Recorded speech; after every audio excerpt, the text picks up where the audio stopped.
የፕሮቴስታንቱን ዓለም እንደማትወክለውና ግን እንደ ግለሰብ ይያዝልኝ ብለኸዋል። ፕሮቴስታንቱ ያው ሀገር ፍቅር የሌለው ስለ ሀገር ግድ የሌለው ሀገር ብትሆን ብትኖርም ባትኖርም የራሱ ጉዳይ ያለ ሀገር የሰማይ ነው ያለ የነሱን ትልቅነት ለማሳየት አንተን በማሳነሳቸውና በመደፍጠጣቸው ውስጥ የራሳቸውን ስዕል ለማጉላት የሚጥሩበት አይነት አሁን የምናየው እንግዲህ ከማየምነት ነፃ ነው ተብሎ በሩ ላይ የተለጠፈለትን ሰው እዛ ላይ ሲጽፍ የምናየው ሰው እንግዲህ እድሜው ቢያንስ እስከ 20 ዓመት በላይ ነው። አድምጡኝ እንጂ እኔ ላዳምጥ የማይል ማህበረሰብ ሲፈጠር ድልድዮቹ ይሰበራል።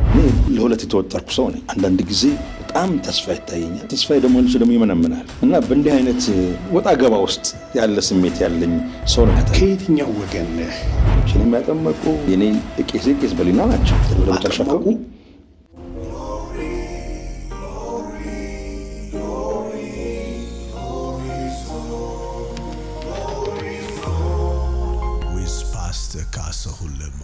የተወደዳችሁ የግሎሪ ዞን ሚዲያ እና ቲቪ ወርልድ ዋይድ ቻናል ቤተሰብ አድማጭ ተመልካቾች በዚህ በምትወዱትና ተናፋቂ በሆነው ፕሮግራማችን እንደተደሰታችሁ ሐሳብ አስተያየቶቻችሁን እየሰጣችሁ በብዙ አቅጣጫ ገንቢም ማስተካከያም እንዲሁም ደግሞ የራሳችሁን የግል ሐሳብ እየሰጣችሁን ከኛ ጋር አብሮነታችሁ ስለቀጠለ እጅግ አድርገን እናመሰግናለን። ዛሬም እንደተወደደ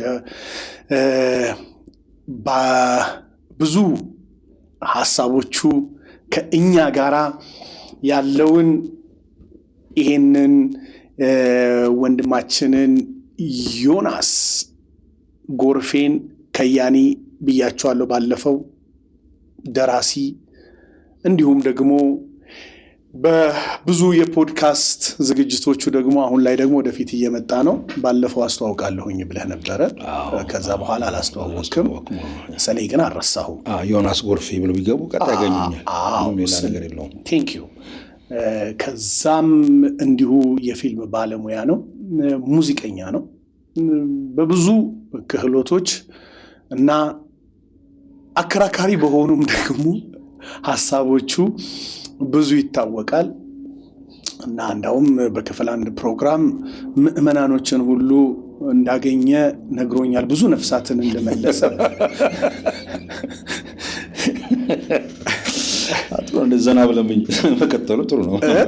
እንዲህ ዘና እያልን መቀጠሉ ኦፍ ኮርስ አንዳንድ ጊዜ እንደማስመሰል ያለ ክፉ ነገር እኮ የለም እና በሰውነት ራስን መሆን ትልቅ ነገር ነውና አንዳንድ ሰዎች አስተያየቶች ሲሰጡም ብዙ አይተናል በክፍል 1 ፕሮግራም ላይ እና ዛሬም በዛው ቀጣይ በሆኑ ሐሳቦች ላይ ግን መጽሐፉ ላይ ትኩረት አድርገን እንቀጥልበትና ያንተንም ደግሞ ብዙ ሐሳቦች ለመረዳት ብዙ ሰዎች እንዲችሉ እድሉን የምንሰጥበት ጊዜ ይሆናልና ግን እንኳን ደህና መጣህ ካልኩኝ በኋላ እንኳን ደህና እንቀጥል።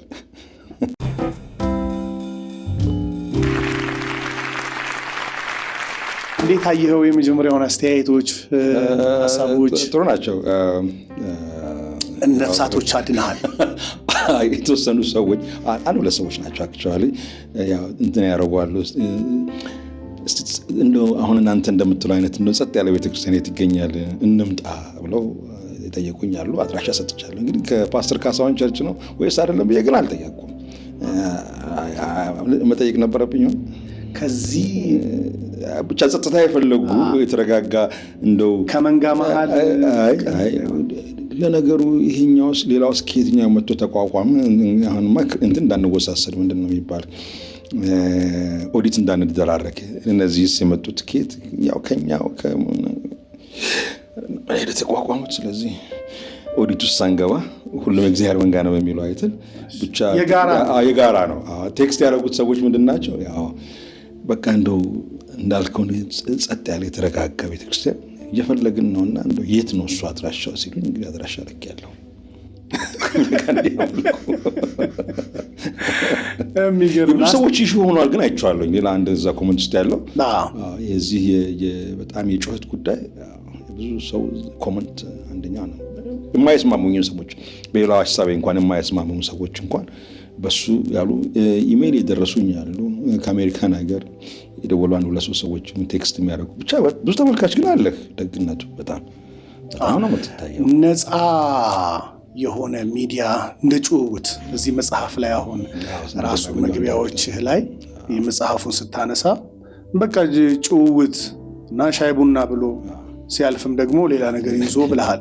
አንተ የኛው ላይ ሌላ ነገር ባይኖረው ከዛ ባለፈ ግን የኖርማል እንደ ቤተሰብ ይሄ ካሜራ የረሳ ግን ኖርማል አይምሮውን ሐሳቡን ልቡን የሚያወራበት መድረክ ለማድረግ ነው የዚህ የግሎሪ ዞን ሚዲያ ዋናው ኮንሰፕት እና የጠያቂና የመላሽ አይነት አድርገው ነው ሰዎች የሚስሉት። ፕላትፎርሙን ትንሽ አንዳንዶቹ እንደ ፓስተር መሆኑን ረስተው ጋዜጠኛም ይሉሃል። እኔ ጋዜጠኛ ሆኜ አላቅም አይደለሁም። እና ያለኝ ነገር ምንድነው እናውራ፣ በማህበረሰብ ውስጥ ያለውን ሐሳቦች እናምጣ፣ ወደ ማህበረሰብ የሚደርሱትን ሐሳቦች ደግሞ እናድረስ። እኔማ ፖድካስቴ ላይ እንደዛ ነው። እኔ ጋዜጠኛ አይደለሁም፣ የዛ ስልጠናውም የለኝም። ግን የምጋብዛቸውን ሰዎች በቃ ሐሳብ እናንሸራሽር፣ እንነጋገር እንጂ እንደ ምንድነው ሃርድ ቶክ ወይንም እንደሱ ነገር የሚጠብቁ ሰዎች አሉና አይ ቲንክ እሱ ብዙ ልክ አይመስለኝም። እኔ ላካፍለው የምፈልገው ሐሳብ አለ፣ አንተም የምትጠይቀኝ ነገሮች አሉ። ስለዚህ ያለነው ይዘን ወደ ጠረጴዛው እንመጣለን። ሰው በዛ ጆሮ መስማት ቢጀምር ግን ትንሽ ኮመንቱ ለየት የሚል ይመስለኛል። አንዳንዱ ሰው ሐሳብ መስጠት የሚችሉ ሰዎች አይቻለሁ። ሞጋችም ደጋፊም የሚሆን ሐሳብ ሰጪዎች አሉ።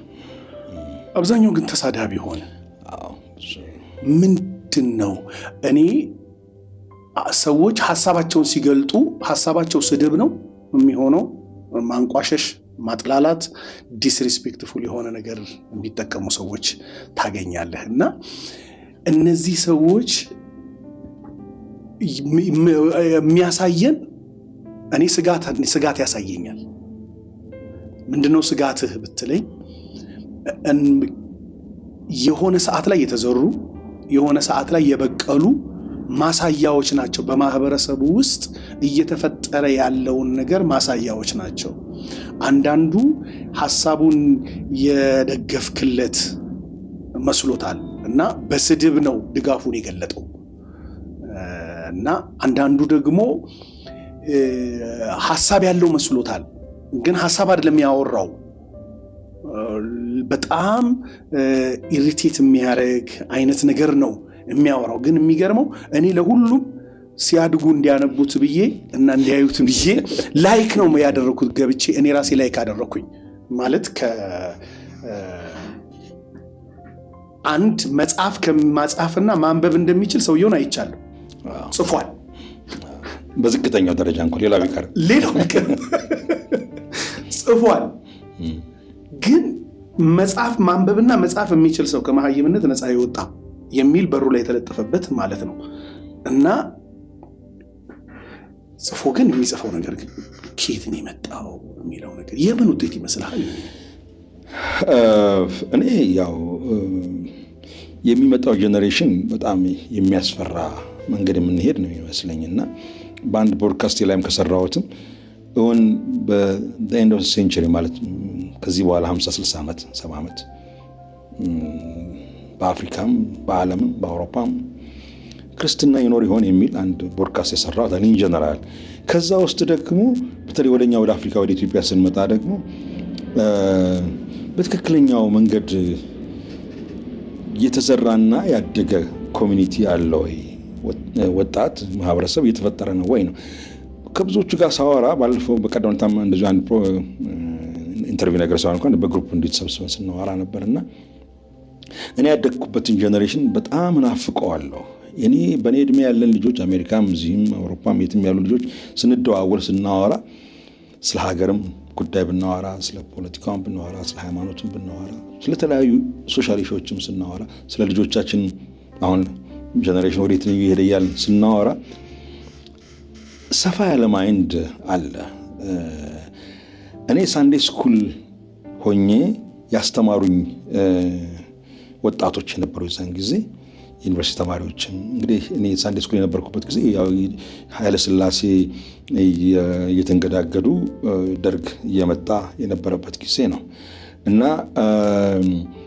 ወደ ወጣትነቱ ስንመጣ ሳንዴ ስኩል ያስተማሩን ወጣቶቹ ራሳቸውን በቻሌንጅ ውስጥ ነበሩ። ኦፍ ኮርስ በዚህ በኮሙኒዝም ሶሻሊዝም በቃ ይሄ ለውጡ ራሱ በጣም እነሱንም የሚነካ ነበር።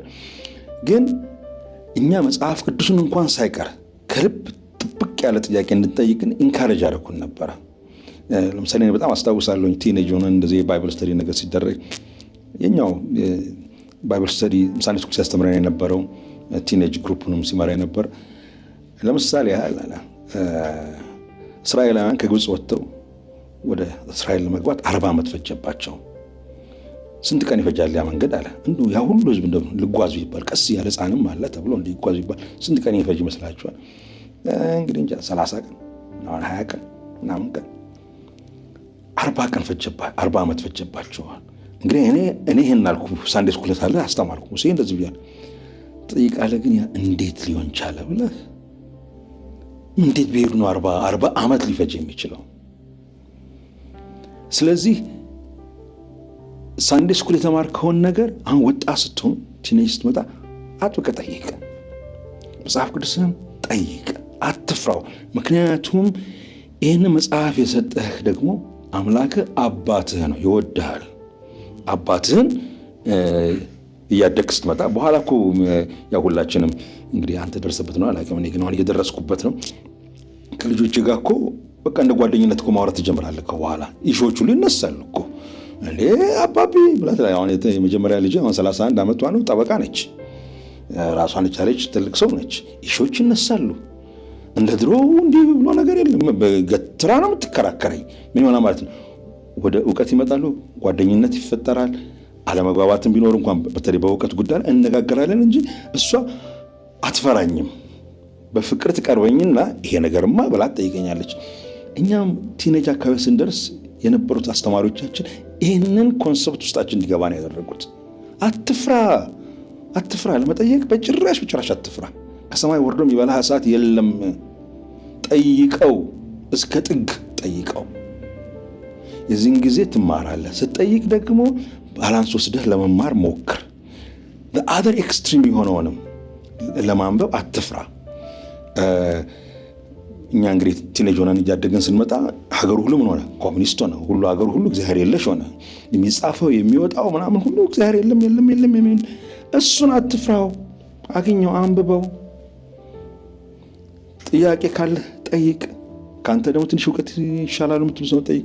አሁን ሌላው በዚህ ጀኔሬሽን የማየው መከባበሩ ጠፍቷል። ማለት እስቲ ጥያቄ ያለኝ ብሎ እኮ ለመጠየቅም ምንም የለም።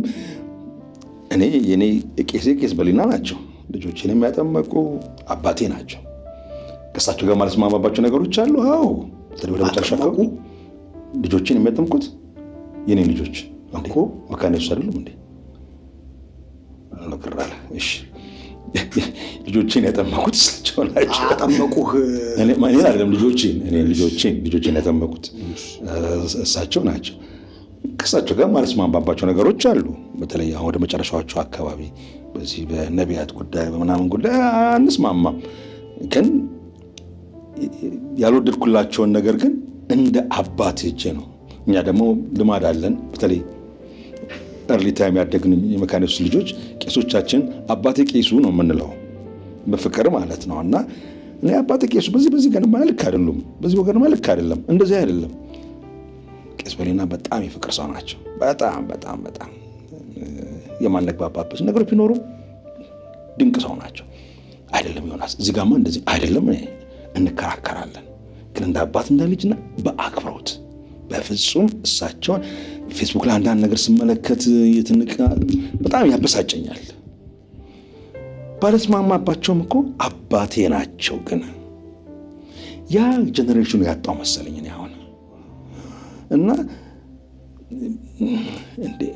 እኔ አሁን ካንተ ጋር ምሳም ስንበላ ጊዜ ስንገናኝ የማልስማማበት ቴዎሎጂካል ነገሮች እንኳን ቢኖሩ አንተን የማይህ እንደ አንድ ፓስተር ነው። በእድሜም በልጥህም ምንም እንዲሁም አንድ ሌላ ቀልድ ብነግርህ ልጃቸው ቄስ ይሆናል የኛ እኩያ የሆነ እሳቸው እንግዲህ አባቱ ናቸው። ሌላ መንግስት ስራ ነው የሚሰሩት እና ልጃቸው ቄስ ሲሆን ልጅም ነው ግን እንደ መንፈሳዊ አባትም ነው። ከሱች ቅዱስ ራት ይወስዳሉ እና ሁለት በደም ለይተው ነው የሚያዩት። እንደ ልጅም ያዩታል፣ እንደ መንፈሳዊ አባትም ደግሞ ያዩታል። ችግር ሲኖር ከልጆቻቸው በሙሉ እሱ እንዲጠራ ነው የሚፈልጉት። ምክር እንዲሰጥ እሱ ነው የሚፈልጉት። ጸሎት ሲሉት የተለየ ጸሎት እግዚአብሔር ይሰማዋል ማለት አለ፣ ግን የሆነ ስፒሪቹዋል ሪስፔክት ግን አለ ልጅም ቢሆን።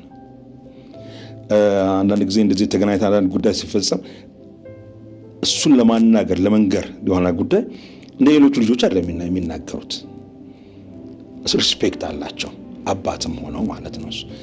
አይ ቲንክ ያ ጀኔሬሽን አሁን ግን ፓስተሩን ለመዘርጠጥ በሀብቴሙ ለመድፋት ቄሱን የፈለገውን ለመናገር እንደፈለገው ባይስማማውም እንኳን እንደፈለገው ለመናገር ምንም ጣቱንም ምንም እንትን አይለውም።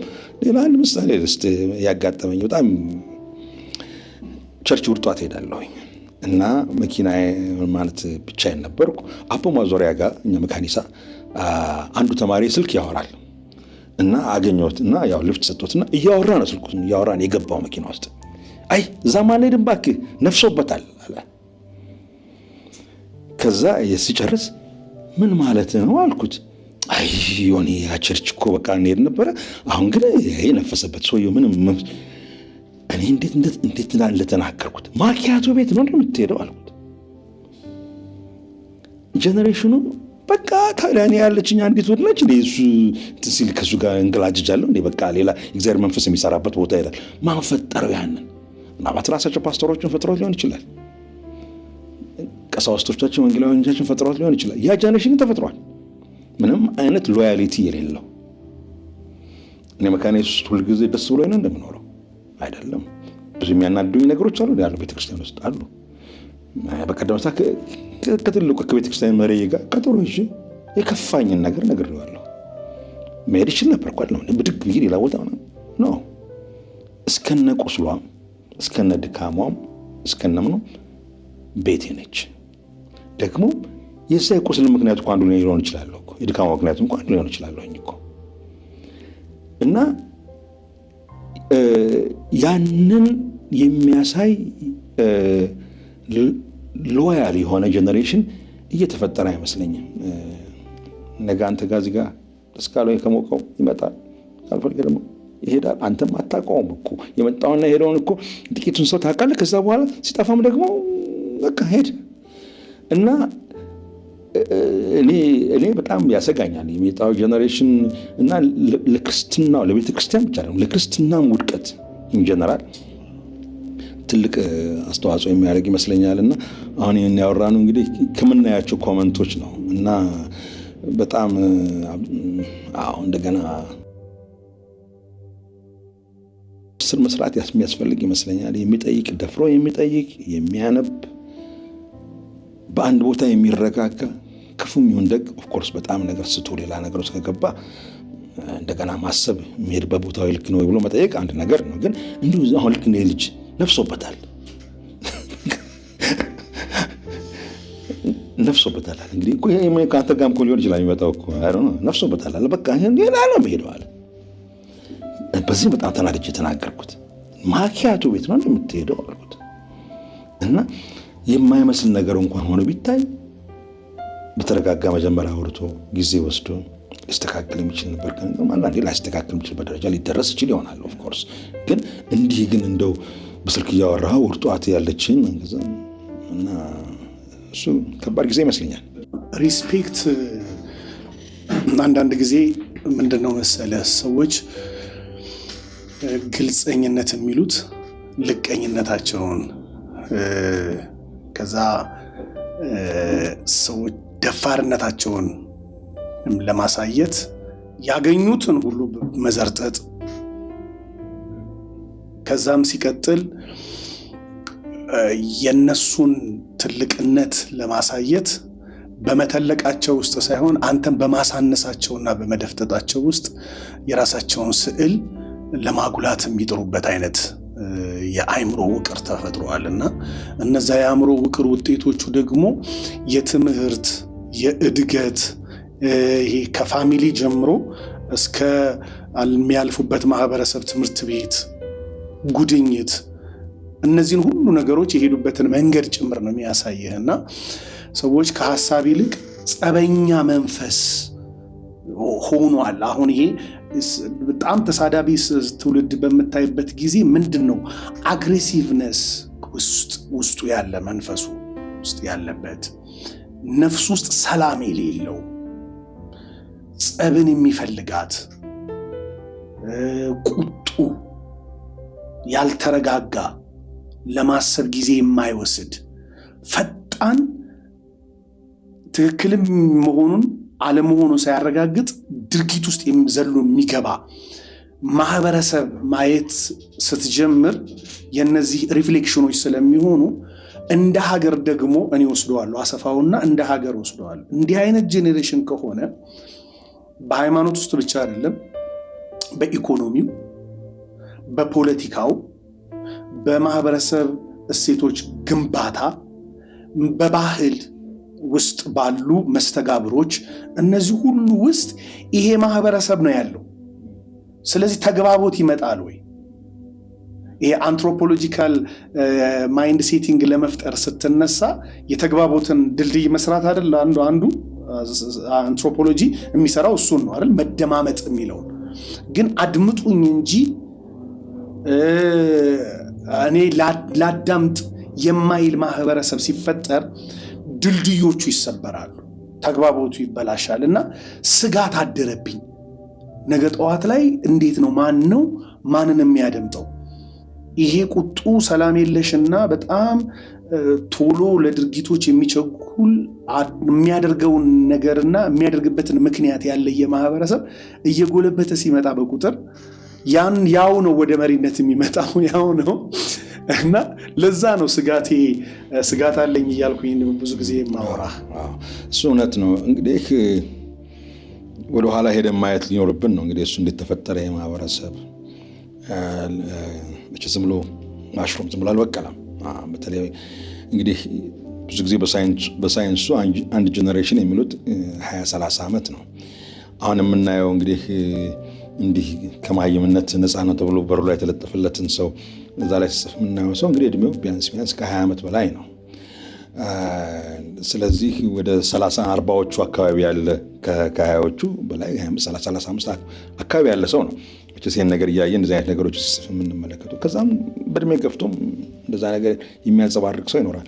ስለዚህ ይሄ አሁን በ25 እና 35-40 አካባቢ ያለው ሰው ወይም ከ20 በላይ የሆነው ሰው መፈጠር የጀመረው እንግዲህ የዛሬ 20 ዓመት ወደ ኋላ የዛሬ 30 ዓመት 40 ዓመት ገደማ መሆኑ ነው ማለት ነው። እሱ ወጣት እያለ ነው እንግዲህ ቢልት ያደረግነው ማለት ነው። ስለዚህ ያ ጀነሬሽን ምንድነው እሱ እያበቀለ አሁን እነዚህን አሁን እድሜው በ50ዎች ውስጥ ወይም በኔ እድሜና ከኔ እድሜ በላይ በኔ እድሜ አካባቢ ያሉ ወይም በ40ዎች ውስጥ ያሉት ፓስተሮች፣ ወንጌላውያኖች፣ ቀሳውስቶች፣ የቤተክርስቲያን መሪዎች ያፈሯቸው ልጆች ናቸው ማለት ነው። አሁን እኮ የምናያቸው እነዚህ ልጆች እኮ ከየትም ከሌላ ቦታ አልመጡም።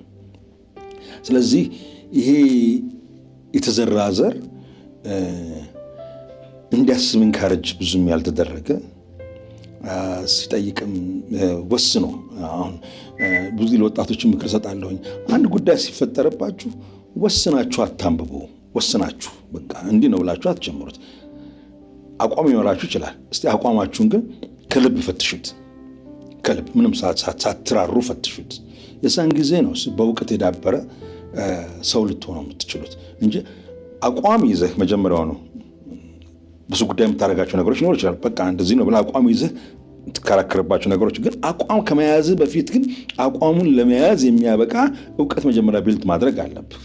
ምክንያቱም ያኛውን ስትመዝነው እንደዚህ ነው ብትል የራሱ አቋም አለ ማለት ነው። የምትጠራጠርባቸው ነገሮች ከሆነ ግን እስቲ አስቀምጠው።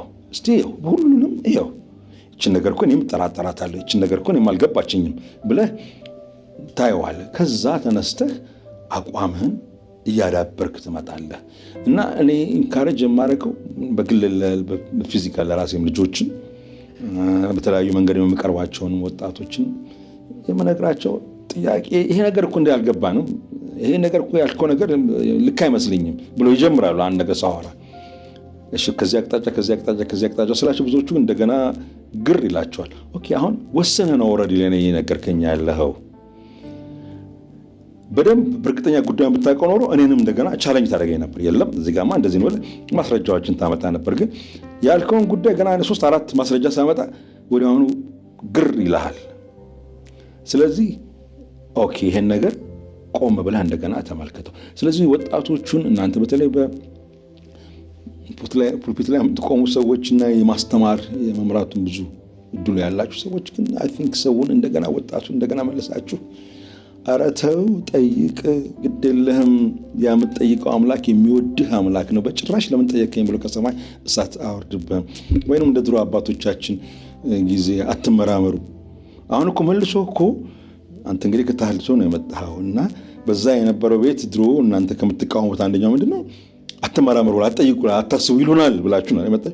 ይሄኛው እኮ ደግሞ ጴንጤቆስጤ እኮ ደግሞ እንደዛ ሆነ እኮ መልሶ እኮ እሱ ራሱ እንደገና መጠየቅ ስትጀምር አይኸው አይደል መጠየቅ ስትጀምር መግፋት ስትጀምር እንዴ ብሎ እንደገና ቶኑ ይለወጥ እንጂ መጠየቅህን እንደገና እንደ አንድ ምን ያጠያይቃል? አንዳንዱ አይተነዋል። አንዳንዱ በዚህ አይነት እግዚአብሔር ስራ አይሰራም ምናምን እያለ ድሮ ከተሐድሶ ውስጥ የመጣችሁ ሰዎች የነበረባችሁ ችግር በጠየቅን ቁጥር ተገፋን ነው። በዚህኛው ተኮኖ ደግሞ አሁንም እንደገና በጠየቅ ቁጥር እንደገና ትገፋለህ ወይም ታፔል ላይ ገባባል። ስለዚህ እሱ ጥሩ አይደለም። ሰው እና ወጣቶቹ እንዲጠይቁ እንዲነጋገሩ ማድረጉ በጣም መልካም ይመስለኛል።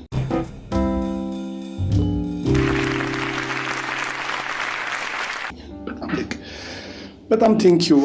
እኔ ስጋት ስላለ እንደው ያንን ማህበረሰባችን በደንብ ጠያቂም አዳማጭም ሲሰጥም ደግሞ አስተያየት ደግሞ በእውቀት ላይ የተመሰረተ ቢያደርገው። ለምን አንዳንዴ በጣም ዝም ስትል እንዴት አትሞግትም? አንተ እንዴት ዝም ብለህ ታጠጣናለህ ይላል። ከዛ ስትሞግት ለምን አትሰማም? እንዴት ነው ማትሰማው ይልሃል። አሁን ከወዲህም በኩል አለ ከወዲያም በኩል ግን ይሄ ፕላትፎርም ዋናው ዓላማው ጭውውት ነው። ሐሳቦችን እናነሳለን። የቦክስ ሪንግ ውስጥ አይደለም ያለ ነው። ስለዚህ ሐሳቦች ተንሸራሽረው ከዛ ከገዛው በሰላማዊ መንገድ ተመችቶኛል ጥሩ ነገር ነው የሸጥክልኝ ብሎ ማመስገን ያለበት ሐሳብህን ከገዛው። የኔንም ሐሳብ ከገዛ ጥሩ ሐሳብ ስላቀረብክልኝ አመሰግንሃለሁ ኦልሬዲ። ምክንያቱም ቴብሉ ላይ ያስቀምጠንለታል መጥቶ ከዛ ነገር ወስዷል። ስለዚህ በአንተ ከተጠቀመ እኮ ቴንኪው ማለት ነው ያለበት እንጂ እኔን መስደብ የለበትም ያቀረብኩለትን ሳህኑ እና ኦኬ አበስ ገበርኩ። ወደዚህ እንግባ። ኤኒዌይ በነገራችን ላይ ሰብስክራይብ ሳታረጉ ከሆነ እያያችሁ ያላችሁት ከ80% በላይ ያሉ ሰዎች ሰብስክራይብ ሳያደርጉ ነው የሚመለከቱት ፖድካስታችንን እና ይሄን የዩቲዩብ ቻናል። ስለዚህ 1 ሚሊዮን ሰብስክራይበር ለማግኘት ጉዞ ጀምረናል። ቻሌንጅ ተቀላቀሉንና አብራችሁን ከኛ ጋር ቀጥሉ። ዮኒንም ደግሞ እንደዚሁ በዛው ሰብስክራይብ አድርጋችሁ ግቡ። ዮናስ ጎርፌ ብላችሁ ስትገቡ በዛው የሱን የዩቲዩብ ቻናል ታገኙታላችሁ። እሱንም እንደዚሁ ሰብስክራይብ አድርጉ። ማንም ሰው የሚጎዳው የለም። አንድ ሰብስክራይብ በተን በመጫን 1 ሚሊዮን ልንገባ እየተጣደፍን ነውና እስቲ ግፉ በላቸው። እንግዲህ እስቲ እናንተም ሰብስክራይብ ነው የሚባለው። እንግዲህ እዛ ላይ ነካ አድርጉት፣ እዩት፣ ተጠቀሙበት ይመስለኛል እንግዲህ ከሚቀርቡት ሐሳቦች በጣም። ስለዚህ እግዚአብሔር ያክብራችሁ። እኔ ተጠቅሜ ያውቃለሁ። መጽሐፍ ውስጥ ተቀሻለሁ ታውቃለህ አይደለም? የኔ መጽሐፍ የኔ ስም እዚህ ውስጥ አለ። ስሜን በከንቱ አትጥራልል። ወዲያው ስጋ አለ እዚህ ውስጥ አለ። ምክንያቱም በአንተ ፖድካስት ላይ ያየሁት ነገር ነው የጠቀመኝ ስላለ ነው እዛ ውስጥ ተጠቀምኩ። ስለዚህ አሁንም በጌታ ሰብስክራይብ አድርጉ። ድገምና እባካችሁ አድርጉ። እኔ ተጠቅሜያለሁ። አላብዲስ በቃ ይሄ ነው ሰውነት እንደዚህና እነሆ ዘንድ እንድንል ለልጉ ወገኖች ጌታ ይባርካቸው። በዚህ መጽሐፍ ውስጥ እንግዲህ ከተጠቀሱት እሳቢዎች ዘርፈ ብዙ ታሪካዊ ዳራዎች ተነስተዋል። በነገስታቶች ውስጥ የነበሩ፣ በፖለቲካ ውስጥ የነበሩ፣ እንደዚሁም በማህበረሰብ ውስጥ ድንገት ደግሞ ጎልተው የወጡ እና የማህበረሰብ አመራርን በተለያየ አቅጣጫ የያዙ የራሳቸውን ሐሳብና እስካሁንም ድረስ እየተሸጋገረ ያለ የሐሳብ ቁልፍ የሆኑ ጉዳዮችን ያነሱ ከተማሪነትም ጭምር የጀመሩ እንደነዛ አይነት ከግብርና ውስጥ የተነሱ ግን የማህበረሰብ ዋነኛ እሳቤ የሚሆን ሐሳቦችን ይዘው የተነሱ ሰዎች ሁሉ ተካተውበታል በዚህ ውስጥ እና የወደፊት ፕሬዲክሽን፣ ማስተካከያ፣ ስጋቶች እና የነዚህ ስጋቶች ደግሞ መፍትሄ አመላካች ነገሮች በጣም በጥልቀት የተነሳበት መጽሐፍ ነው። አማዞን ላይ ድሮፕ አረከው እንዴ? አማዞን ላይ እንትኑ አማርኛውን ያው አማዞን ለመሸጥ አትችልም፣ እየከለከሉ ናቸው።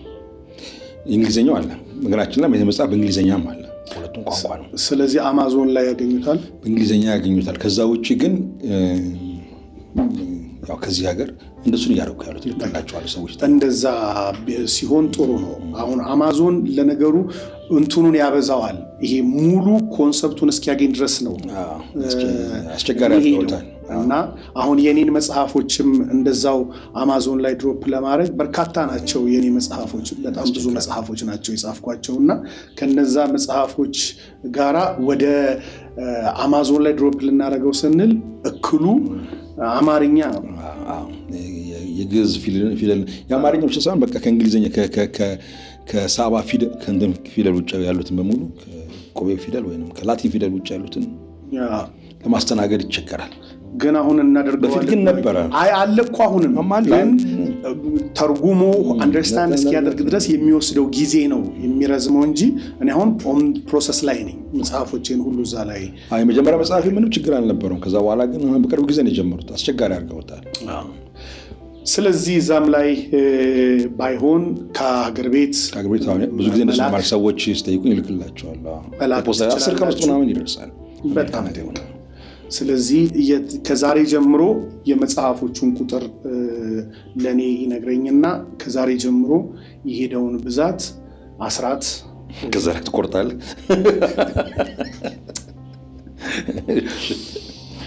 ዮኒዬ ምን ይላል እዚህ ላይ? ሰላም ውድ አንባቢ ብለህ ትጀምራለህ መግቢያና መግባቢያው ላይ እና እንድንግባባ የዚህ መጽሐፍ ዋነኛ ሐሳብ በጠረጴዛ ዙሪያ ወዳጅ ከወዳጁ ጋር ቁጭ ብሎ ሻይ ወይም ቡና እየጠጣ እንደሚጨዋወት አይነት ነው የተጻፈው። በተቻለ መጠን አካዳሚያዊ ውስብስቦችን ወይም ጋርጎን ለመቀነስ ሞክሬያለሁ። ጃርጎኑን ማለት ነው። መጽሐፉ ሀገር ያለችበት ውስብስብ ሁኔታ እንዳሳሰበው እንዳንተና እንደኔ ካለ ተራ ዜጋ ከፍ ያለ የፖሊሲ አውጪና ወሳኝ ስልጣን ላይ ያለህ ከሆንህም በዚያው መጠን አስበው። የተጻፈ መጽሐፍ ስለሆነ በዚያ ደረጃ መጽሐፉ የታሪክ መጽሐፍ አይደለም። ታሪክን እንደ መንደርደሪያ ወይም እንደ መግባቢያ ነው የተጠቀምኩት። መጽሐፉ አካዳሚያዊ ወይም ስኮላራዊ አካዳሚያ ኦር ስኮላር ጽሁፍም አይደለም። ራሴን የጽሁፍ አንድ አካል አድርጌና ስጋቴንና ስሜቴን ጨምሬ ስለጻፍኩት ኢትስ ሰልፍ ሪፍሌክቲቭ ብለህ ነው ያነሳኸውና ምንድነው ስጋትህ?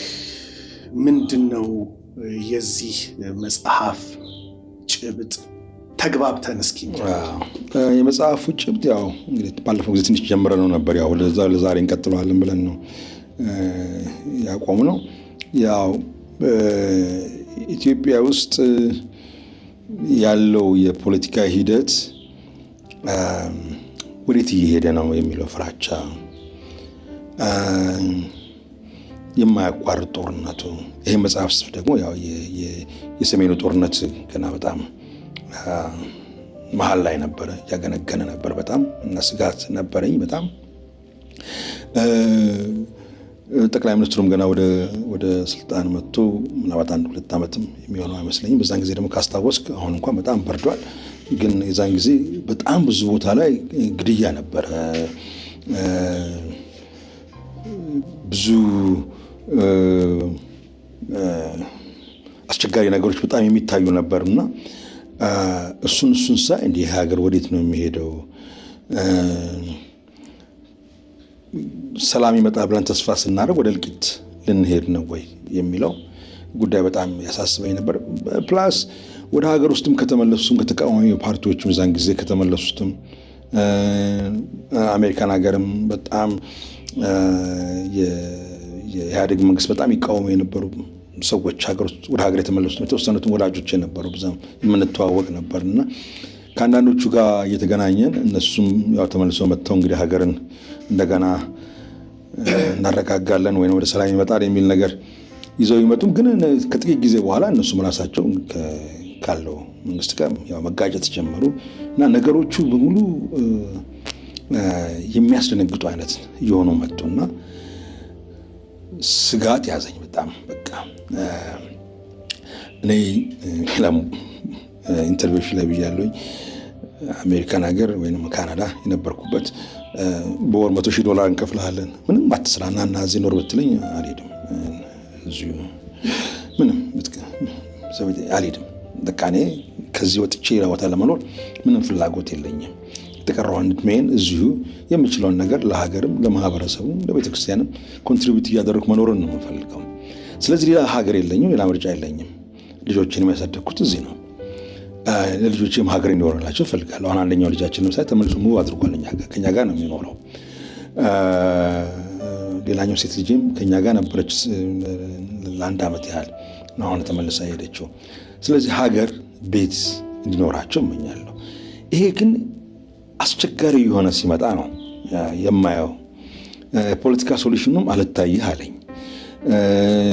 የሚደረገውም ጥረትም መፍትሄ እያመጣ አይደለምና አትሊስት በእኔ በኩል የሆነች ነገር ማለት እችላለሁ። እንደማንም ተራሱ ምንም እኔ ፖለቲካ ፓርቲ የለኝም፣ የፖለቲካ ውስጥ ኢንቮልቭ ያደረኩም ሰው አይደለሁም። ግን እንደ አንድ እንደሚያስብ ሰው እንደ አንድ ኢትዮጵያዊ አረ እንደው የምለው ነገር ሊኖረኝ ይችላል ሊሆን ብዬ ነው ይሄንን ያነሳሁት። እና ነገሮች አሁን ተለዋውጠዋል። አዎ እዛን ጊዜ ከነበረኝ አሁን ኦኬ በየጊዜው የውጭ ካሉት ወላጆች ጋር መገናኘት አይቀርም። እነሱ አንዳንድ ጊዜ የሚሉት ነገር እኔ የት ሀገር ነው ያለ ነው ያስብልሃል። እነሱ እንግዲህ አንተም ወላጆች ደውለው ያነጋግረው ይሆናል። አሁን አንተ ጋር ኢንተርቪው ስመጣ በላያችን ላይ ጥይት የተኮሰ እንደተጎንብሼ የመጣው አይነት ነገር ነው እነሱ ሲነግሩህ። የት ሀገር ነው ያለ ነው ስለምንድን ነው የሚያወሩት ትላለህ። ኦፍኮርስ ኢትዮጵያ ውስጥ አሁንም ችግር አለ፣ አሁንም ጦርነት አለ፣ አሁንም የመንቀሳቀስ ስጋት አለ። በአንዳንድ ቦታዎች ደግሞ የተሻለ ሁኔታ አለ። ሁሉም አለ፣ ብቻ የተደበላለቀ ነገር ነው። ግን ይሄ መጽሐፍ ባዘጋጀሁበት ጊዜ ግን አብዛኛው ቦታ ላይ ግን በጣም ችግር ነበረ። እየተሻለ መጥቷል። እንደኔ ኦፒኒየን ብዙ ሰው ላይ ያስማማው ይችላል፣ የሚስማማው ሰው ይኖራል። እንግዲህ ያው ኮመንት ስር እናያለን። እንደኔ እየተሻለው መጥቷል። ነገሮች እየረገቡ መጥተዋል። ኦፍኮርስ አሁን በሰሜኑ በኩል እንደገና ጦርነት ይነሳል ማለት ደንበኛ ፌስ ቱ ፌስ ጦርነት ይነሳል የሚል ስጋት አለ። እግዚአብሔር ከዛ እንደሚጠብቀን መቼስ በጣም ተስፋ አደርጋለሁ። ግን ይሄ ውስጥ ያለው ነገር ግን እንግዲህ ዲያስፖራ ያሉት ጓደኞችም ወዳጆቻችንም ቢያቆጥሩ ነው። ምንም ለመንግስት ፕሮፓጋንዳ እየሰራው አይደለም። ይሄ መንግስት የምወድለት ነገር አለ፣ የሚያናደኝ ነገር አለ እንደማንም ሰው። ግን የሰላሙ ነገር ግን ይሻላል፣ ከበፊቱ ይሻላል። ስለዚህ በአንድ በኩል ስጋቴ በመጠኑ ትንሽም ቢሆን ቀንሷል። እንደገና በሰሜን በኩል አሁን ከኤርትራ ጋርና ከትግራይ ጋር እንደገና ጦርነት እንገባለን የሚለው ነገር እንዳለ ሆኖ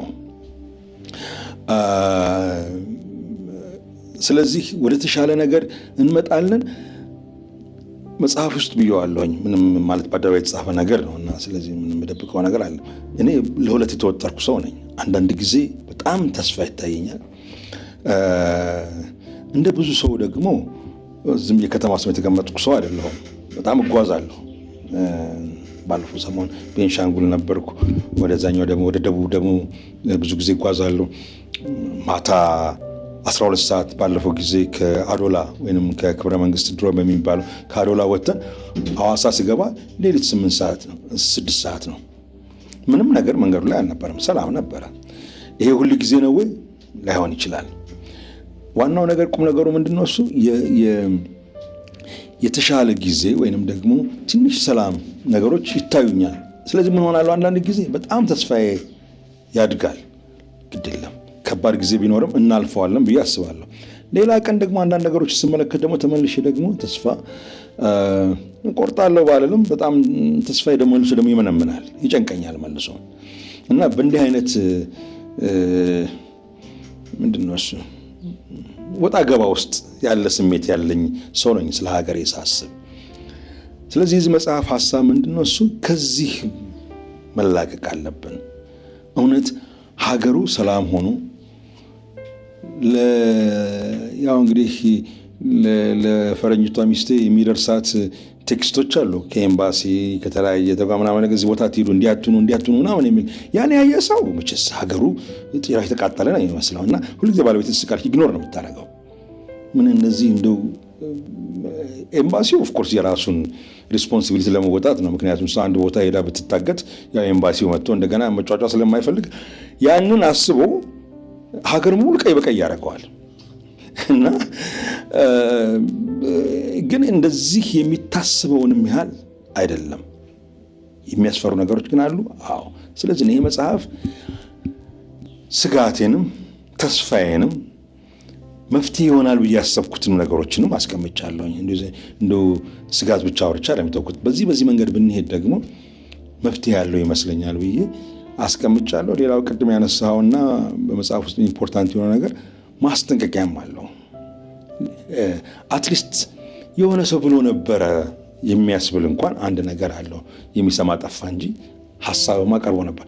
ይሄ ደግሞ ጉዲና የሄዱበት መንገድ ነው። ጉዲና ኮሙኒዝም እየመጣ ገና ምንድነው እሱ የሚባለው ይሄ ህገ መንግስት ይርቀቅ ምናምን የሚባል ነገር ሲመጣ ሐሳብ አቅርበው ነበር። ማለት ቤተክርስቲያን አቅርባ ነበር። በሳቸው በኩልም ቢሆን በሳቸው ያዘጋጁት ቢሆን ቤተክርስቲያን ሐሳብ አቅርባ ነበር። ህገ መንግስቱ ምን መምሰል አለበት የሚለውን ነገር ዲሞክራሲያዊ የሆነ ሃይማኖትን የጠበቀ ለሁሉም ሃይማኖት ነፃነት የሰጠ የሰዎችን መብት የሚያከብር እንደዚህ ነገርን ሶሻሊዝም የሚለው ሐሳብ ደግሞ ሞር ወደ ስካንዲኔቪያኖች ብንመለከት የእነሱን ሶሻሊዝም አይነት ብንከተል የኮሙኒስቶቹን ሳይሆን የራሻኖቹን ወይም የቻይናዎቹን ሳይሆን በዛን ጊዜ ደግሞ ትልቅ አስቸጋሪ የነበረ ጊዜ የቪየትናም ኮሙኒዝሙ በቃ እስከ ጥግ ሄዶ የሰው ሁሉ እንደ ጉድ የሚያልቅበት ጊዜ ነበር። ወደዛም ሳንመለከት ወደ ብራዚል ደግሞ ብንመለከት እና በዛ አካባቢ ያለውን የሶሻል እና የፍትህ እንቅስቃሴ እንደው ብናመጣ የሚል ሐሳብ አቅርበው ነበር። አሁን እኛ ቆመን እዚህ ላይ አትሊስት ተብሎ ነበር እንላለን። ደርግ ባይሰማም ባይቀበለውም ግን ድምጽ ግን ነበረ። እንደ ሁሉ ነገር ድፍን ያለ አልነበረም።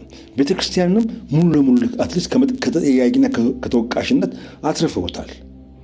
ቤተክርስቲያንማ ብላ ነበረ። ግድ የለም የአንድ ሰውም ድምጽ ይሁን የአንድ ቤተክርስቲያን ድምጽ ይሁን ግን አትሊስት ግን ቤተክርስቲያን ብላ ነበር። ጭሰኝነቱን በጊዜ ወገድ ብላ ነበር።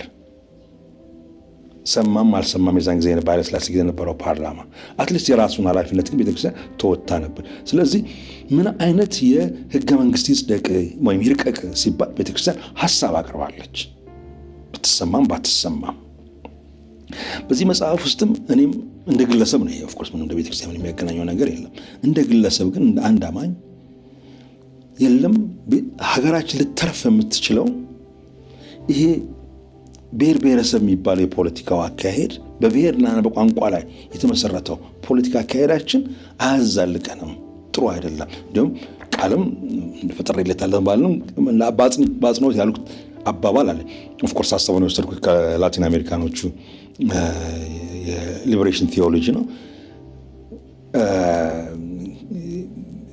ክርስቶሳዊ ፖለቲካ፣ የክርስቶስ ፖለቲካ ያልኩት ነገር አለ። የእሱ ኮንሰፕት ደግሞ ያለው ምን ላይ ነው? እሱ በራስ ላይ ሊደረግብህ ማትፈልገውን ነገር በሌላው ላይ አታድርግ የሚለው የክርስቶስ መልእክት ነው እና አትሊስት በእኔ በኩል እንደ አንድ ሰው ሌሎችም ሰዎችም አንዳንድ ሰዎች ጽፈዋል። እኔ ብቻ አይደለሁም። ዶክተር ደስታም ጽፈዋል በዚህ ጉዳይ ላይ የኤገስት እንትን የነበረው ሌሎችም ሰዎች አንዳንድ ሰዎች እንደዚሁ ጽፈዋል። ይሄ ፖለቲካል አካሄድ ጥሩ አይደለም። ዋጋ አስከፍሎናል፣ ወደፊት ነው የበለጠ ያስከፍለናል። ዋጋ ደግሞ ለረጅም ጊዜ የሚያስከፍል ማህበረሰብ ወይም ጀነሬሽን ደግሞ ፈጥረናል። እሱ ራሱን ማከሙ ገና ረጅም ጊዜ ይፈጅብናል። ስለዚህ ከአሁኑ የዚህ መፍትሄ ብናደርግ በቋንቋና በብሔር ላይ የተመሰረተ ፖለቲካ በማንም ሀገር ሰርቶ አያውቅም። በተለይም በአፍሪካ ሀገር ውስጥ የሞከሩት ነበሩ። እንደ ናይጄሪያ አይነቶቹ ቶሎ ነው ያቆሙት፣ ሊሰራ እንደማይችል ስላዩት ነው። ይህን ስትል ደግሞ በሌላ ሳይድ የሚመጣ አለ። አህዳዊ ልትሆን ነው ምናምን ብሎ ደግሞ የሚጮህ ደግሞ አለ። አይደለም። አሁን አንድ ትላንትና የጨረስኩት ፖድካስት አለ በዚህ ጉዳይ ላይ የምለቀው። አይደለም አህዳዊም ሳትሆን የኤትኒክ ፌዴራሊዝምን ግን በሌላ ፌዴራሊዝም መቀየር እንችላለን። ሌላ አማራጭ ፌዴራሊዝም ደግሞ አለ። ስለዚህ አህዳዊ ያልክ አታስደንግጠኝ፣ አትጩህብኝ።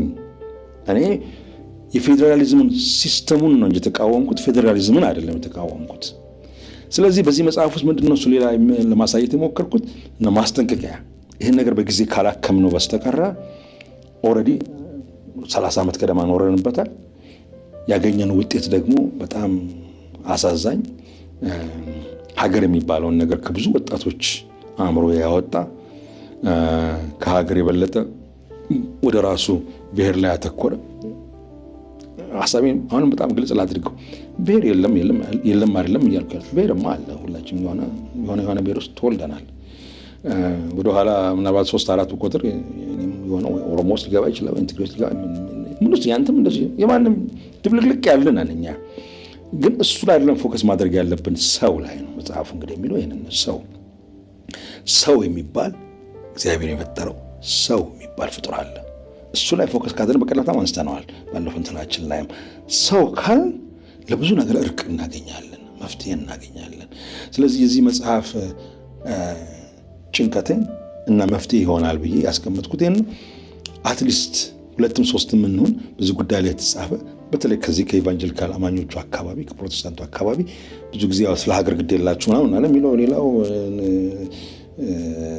መጽሐፉ ርዕሱ ላይ ይሄ ከአፄ ፋሲለደስ የሚለውን ሲያይ ብዙ ኮመንት ያገኙት፣ ፋሲለደስ ደግሞ ጎትተ ደግሞ ዘመን አደረስከው አንተ በቀደም ከደርግ ስንዴ ጋር ተጭነ የመጣ አይደለም እንደዛ ነው የሚሉት። አይደለም የቆየ ታሪክ አለን ኢትዮጵያ ውስጥ እና ለብዙ ሰው ማንኛውም በጣም ትምህርት የሚሆነው ርዕሱ ነው። አሁን ለተጣኸውም ወደ እንትንም ወደ አፄ ቴዎድሮስም በደንብ መስመር ልታስይዘው የሄድክበት እሱ ፋሲለደስ ያው የመጀመሪያው ጀርመናዊ ሚስዮናዊ የመጣበት ጊዜ ነው እና ከዛ በኋላ ግን ኦፍኮርስ መካከል ተቋርጧል። እንደገና ብዙ አልቀጠለም። ከዛ በኋላ ደግሞ እነ ጎባልት የሚባሉ ደግሞ ከአፄ ቴዎድሮስም በፊት መጡ። በኋላ ደግሞ በአፄ ቴዎድሮስ ጊዜ ግን በደንብ ማለት ስርዓት የያዘ ሚስዮን መጥቶ አማኝም ማፍራት የተጀመረበት ጊዜ ቴዎድሮስ ላይ ነው። ከዛ በፊት የነበረው እንኳን ይመጣሉ ይሄዳሉ። ኦፍኮርስ በትግራይ አካባቢ የተወሰኑ አማኞች ግን ያው በስደት ደግሞ እነሱ ወደ ምጽዋ እና አሰብ ወደ ምጽዋ ሸሽተው ነበር። ሪል በቃ አለ አይደለም ከነ አለቃ ዘነበ የቴዎድሮስ ራሳቸው ምንድነው የሚባሉት መጽሐፍ እንትን የሚይዙት የአንድን ንጉስ ታሪክ የሚጽፉት ከሳቸው ጊዜ ጀምሮ በቃ ያው በግልጽ የፕሮቴስታንት አስተምሮ ኢትዮጵያ ውስጥ አፈ ንጉስ ራሱን ተናጋሪና ሰላጋሪው አልቀርበይ ማን አፈ ጉባኤ እንደማለት ነው። ተፋብኝ ቃሎች አይነው የንጉሱን የዕለት በዕለት ኑሮ የተከታተሉ የሚጽፉ እና እንደ አዋልድ ማለት ነው። ቃሉ ጠፋ ብቻ ነው። ሲመጣ በኋላ እናነሳዋለን። ኤኒዌይ እንደሱ አይነት ሰው ናቸው እና እሳቸው ጊዜ ጀምሮ የፕሮቴስታንት እምነት በኋላም የተስፋፋ መጣና በጣም ብንለጥጠው ኦፍ ኮርስ 150-200 ዓመት ነው ከኦርቶዶክስ ጋር ምንም ልንወዳደረው የምንችለው ነገር አይደለም። ግን ትናንትና ወዲያ ከመንግስቱ ኃይለማርያም ጋር አብሮ የመጣ አይደለም። ግን ታሪክ አለን።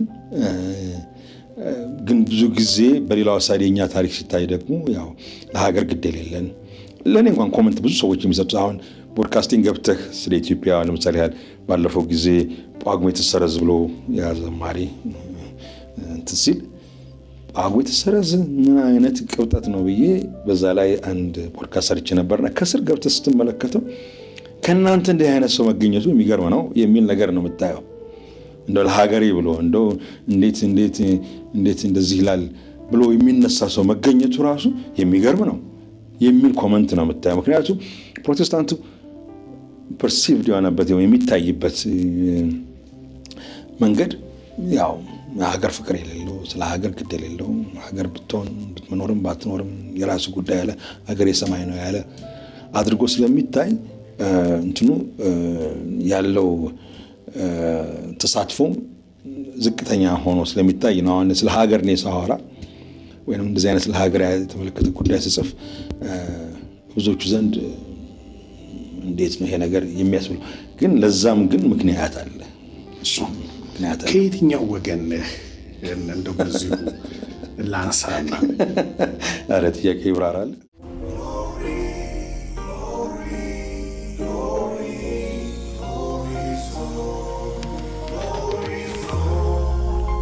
Pastor Casa Hulema.